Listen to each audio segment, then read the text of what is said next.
Welcome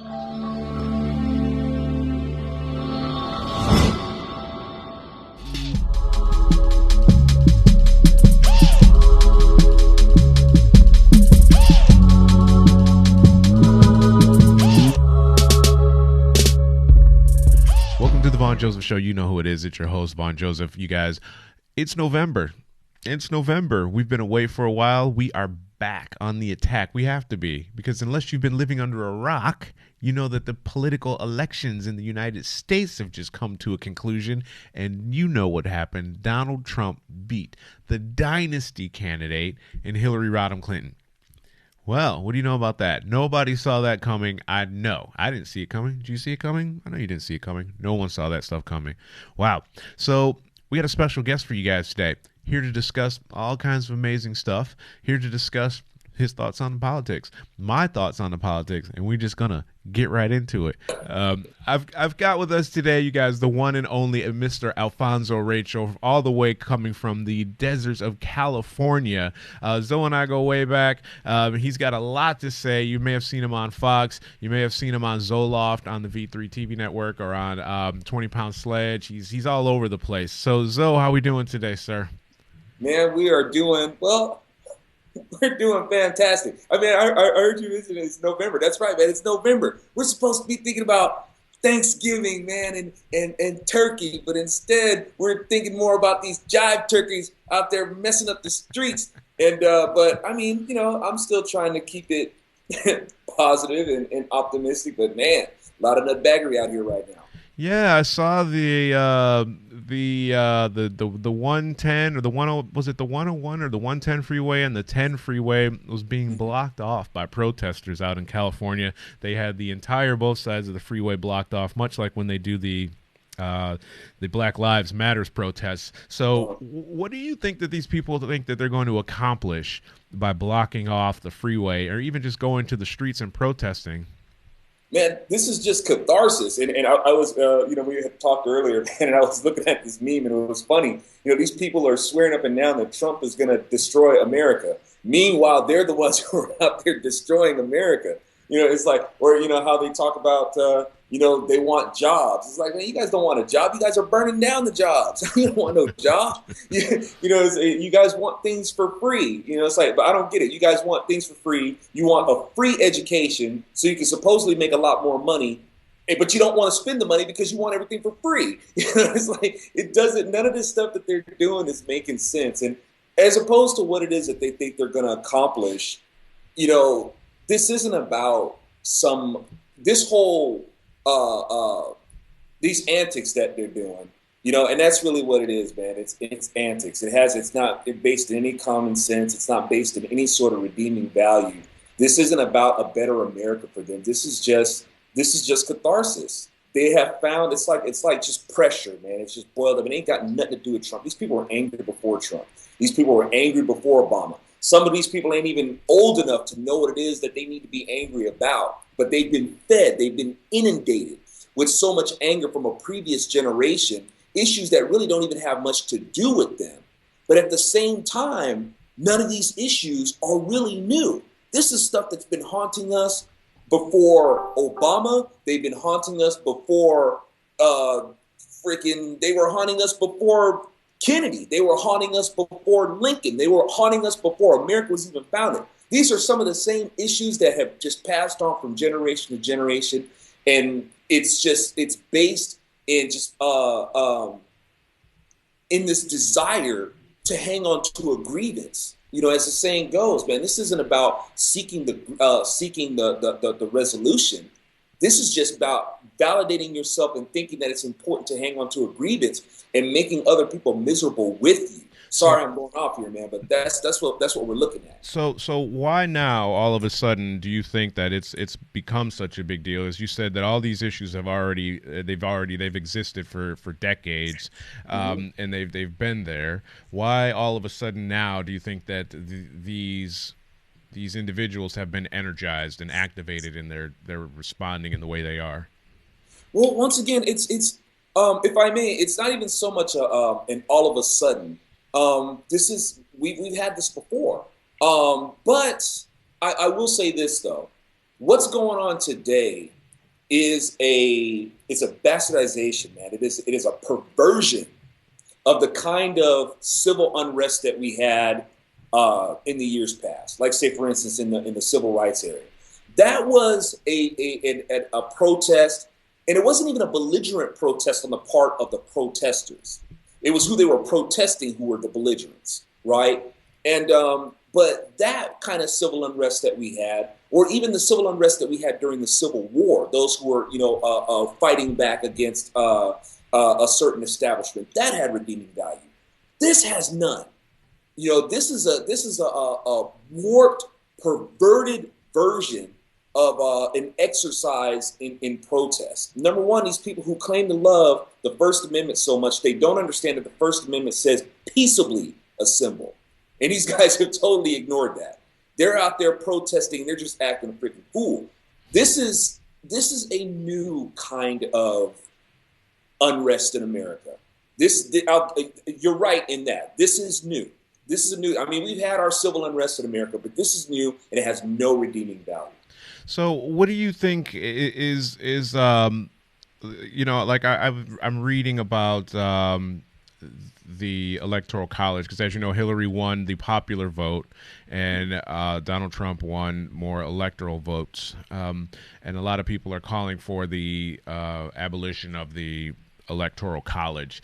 Do you think that this is just people that are they're whinging, as they say over here in England, and they're just complaining, or do you think that there is some basis to that? Whereas, because a lot of people that I'm reading online are saying, as an individual or as an American that's there to vote, I don't feel that my vote is counting. So the vote should be based on the people and not on the electoral system. What are your thoughts on that? Because I know Bernie Sanders was beating Hillary in a lot of these states along the election path, and because of the way that the system was set up, he was losing, but he was winning the popular vote. So do you think that this is maybe an antiquated concept, or should it stay that way, or do you think these people are just misguided, or what are your thoughts on that? Okay, well, many would probably frown on us having an electoral college, but they need to understand that we're not a democracy. See, they're thinking that the popular vote should decide who wins. Right. But this isn't a democracy. We're a republic. So when you get that into the understanding, and as the saying goes, democracy is basically two wolves and a sheep voting on who's going to have who for dinner, right? So for here, we're not a democracy. We have a democratic process on how we vote things in, voting representatives and whatnot, but we're still a republic. And the thing is, if we voted according to the popular vote, we would have tyranny. See, this is the thing. This is what you get when you have a democratic vote. What is popular, right? We're talking about a popular vote. What is popular gets voted in. And you know what the most popular thing is? Selfishness. People will vote according to their own selfish interest. That is what we'll end up getting with the popular vote. We will cannibalize each other if we did that, right? So now here's the thing. If we go to the West Coast, man, if we go to the East Coast, you kind of go to the outer, rims of the United States where there's lots of population. A lot of these populations are going to vote a certain way. And if the checks and balances that we have for that is the Electoral College. Because if we went by the popular votes of the cities and counties and stuff like that, we would have only one form of government, and the people would absolutely lose their power. Because people are going to vote for representatives who will only appeal to their selfish interests. So we have the Electoral College that helps to balance that out to where you have, and forgive me because it's hard for me to kind of edify how the Electoral College works. I just know the redeeming value of it. So kind of for me to get from point A to point B to point C, I'm going to flub that a little bit. But basically the Electoral College protects us from having these high populated areas for coming in with their popular vote, because if that's what we have, there would only be one sway of voting, and that's the way we would have it. The Electoral College balances that out. That's actually how that's where most of that's pretty much where most of Hillary's votes came from, were the main hubs according to the maps that I've seen, the Mhm. main hubs across the United States, and based on the counties, it didn't look like she won much. But like you said, because the number of people that were in, New York City, L.A., etc., the sheer volume would obviously play to her favor. Do you think Yes. that it's time to maybe get rid of the two party system and maybe introduce something different? Um, no, because one of the things that people say is that we have two-party corruption. So I don't think having three-party corruption is going to solve that. The thing is, because like say for instance, if people want to go third party, if they're tired of the two-party system and they want to go third party, well, keep in mind the Republican Party itself is a third party. And if people aren't happy with the Republican Party now, or how a third party became a second party, well, they're not going to be happy if we do it again.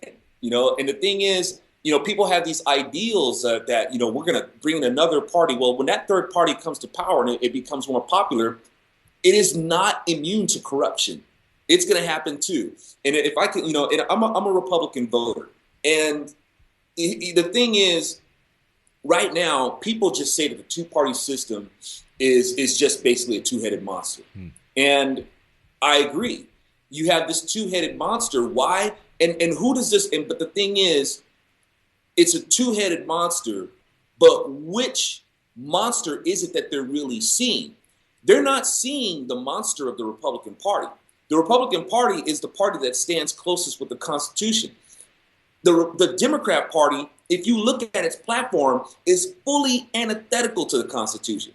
Proof of that is that the Democrats have always been so against the Constitution that when the Democrats went to form the Confederacy, they made their own Constitution. So all that stuff that when people talk about slavery and stuff like that, that's not the U.S. Constitution. That's the Confederate Constitution.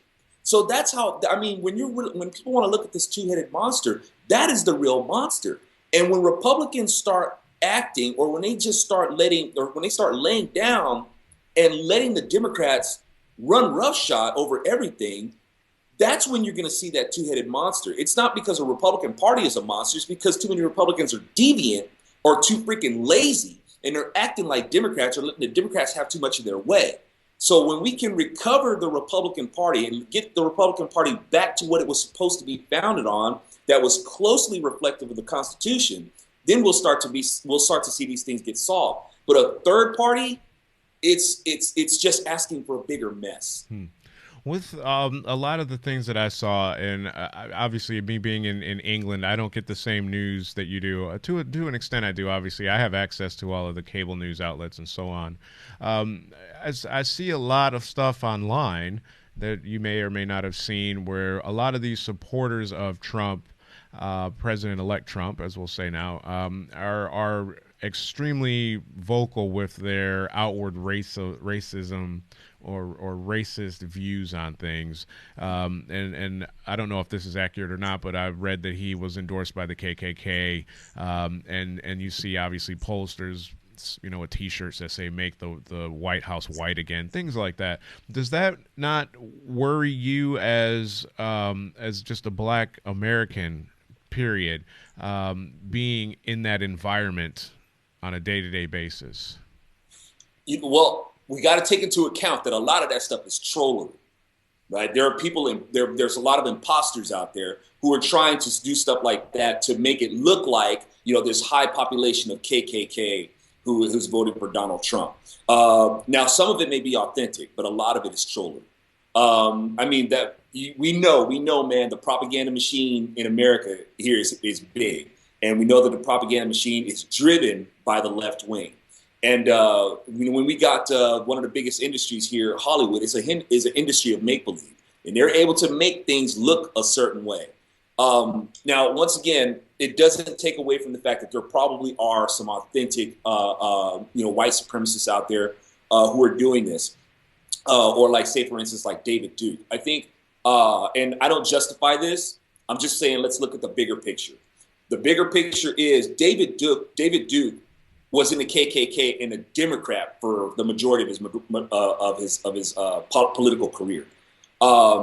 He as a last resort, he became a Republican. And if I can back up a little bit, a lot of people they want to tie this Democrat shift to Republican and call it like a party switch or something like that. None of this stuff makes any sense. They'll try to bring up Barry Goldwater, and Barry Goldwater got all the white votes and all that sort of stuff in the South and all their racist ideals. And they want to play up Barry Goldwater like he's this big figure. Barry Goldwater lost, right? He lost, and he lost big. So, and it's the same thing now. They're trying to play up this small instance and try to make this the big picture. David Duke is a prime example of cherry picking. To look at David Duke while overlooking the morbid bigoted history of the Democrat Party, over 150 years of bigotry of the Democrat Party, finding who founded the KKK, who instituted Jim Crow laws. They're responsible for the Dred Scott decision. They're responsible for the revocation of civil rights and voting rights. I mean, all the morbid racism that has scarred America has always been the Democrat Party. But liberals want to zero in on David Duke. It's like, do they want to also overlook that Hillary Clinton was really good friends with Robert Byrd, who was a Grand Kleagle and exalted Cyclops in the KKK? Bill Clinton read his eulogy, so and made excuses for and justified him being in the KKK. So Donald Trump getting an endorsement from David Duke, and the thing is, a lot of these people who are trying to call themselves KKK and voting Republican, these people are just freaking confused. Number one, Trump is pro-Israel.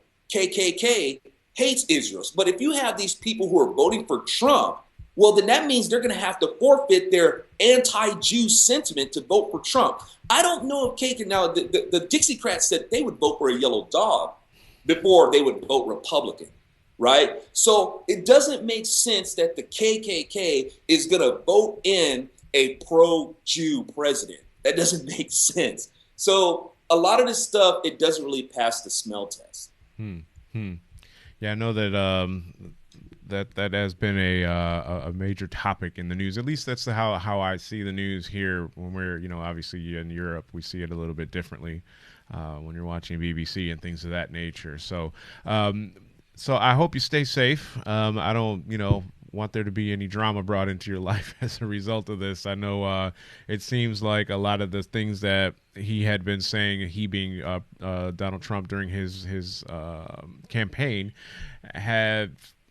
there were things that a lot of people were thinking, and things that a lot of people felt that needed to be done, with monitoring of certain people that move in and out of the country, the southern border being an issue that it is.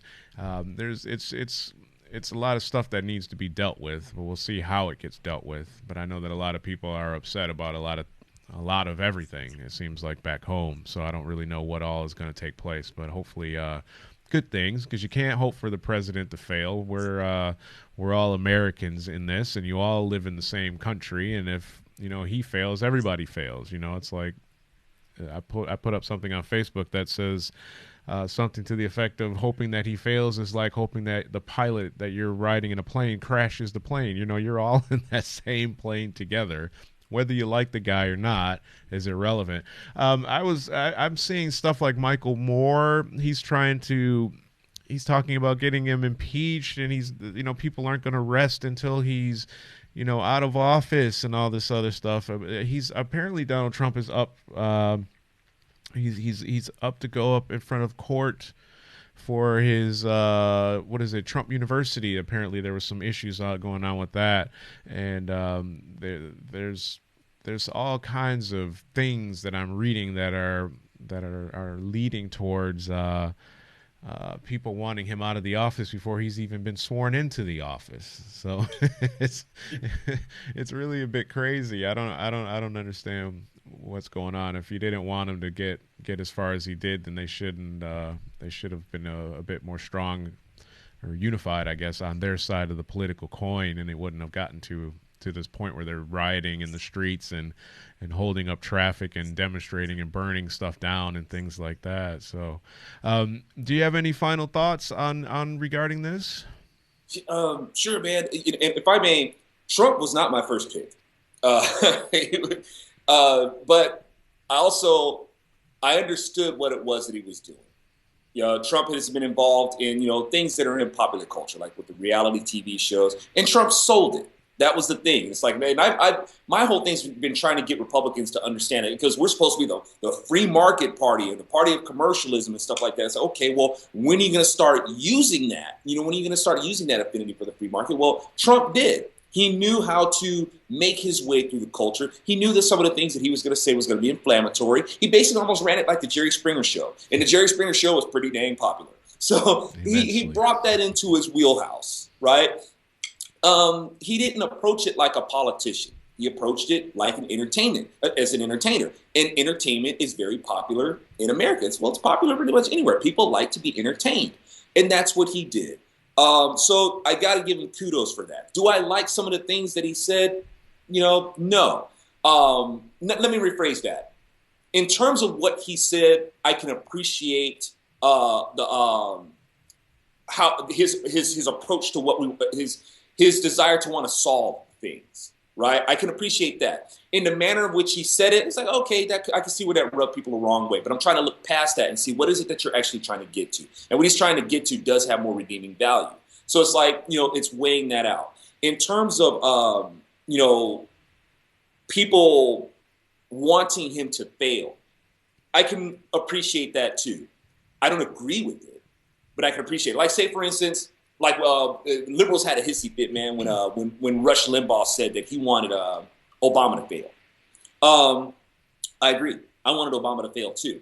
Not because he's Obama, not because of his name, not because of his skin color or anything like that. I wanted him to fail because his policies were just simply wrong. You do not want him to succeed, because if he does succeed with these policies, America will fail. America will eat itself alive with his policies. If he succeeds, we're in crap, and that's where we are right now, right? People are feeling the hurt from the policies that he's put in, right? So no, we didn't want him to succeed. Now with Trump, I get it. They don't want him to succeed. And the thing is, yes, we're all in this boat together. And the pilot, I appreciate your analogy about, the pilot on the plane. It's like, look, you want to have the pilot's back, but it depends on where the pilot is going. It's like, hey, if the pilot wants to fly the plane into a volcano, you don't want to cheer him on. You don't want to say, hey, everybody be cool, man. The pilot knows what he's doing. Let him fly this plane into a volcano.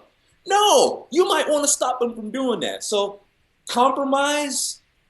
I'm not the kind of person who says we need to come together as Americans and we need to compromise. I don't think it's a good idea to compromise with bad ideas. It's like, look, if you want to drive us into a ditch, I'm not going to get in that car with you. And I'm going to try to put up roadblocks to keep the other passengers that you have in your car on the road and safe. Yeah, of course, of course. You know what I mean? I think. Well, we would hope that the pilot wouldn't be trying to fly us right into a volcano. But I know like what you said about the failed policies of President Obama. You guys are, what is it? It's probably over 19 trillion in debt right now. I know that's around the last time I checked. And the universal health care has been a tremendous failure, and I think that's probably going to be one of the first things that gets dealt with, because the Republicans won the House and the Senate, if I'm correct. And hopefully we'll see if that actually means something, because there was a time when Republicans had the House and the Senate and really dropped the ball, man. Really disappointed. So, well, the Democrats had the same issue. I heard that all through the first 2 years of President Obama's presidency. Well, he can't get anything done because, the Senate or the House, yada, yada. I'm like, well, the first 2 years of his presidency, it was a Democratic House and Senate. So there should have been no problems getting anything passed during that time frame. So, but that obviously wasn't quite the case. So, thanks for calling in, man. It was great catching up with you. I always enjoy hearing what you have to say on things. Where are you going to be next? Where can people catch up with you? What's going on with you?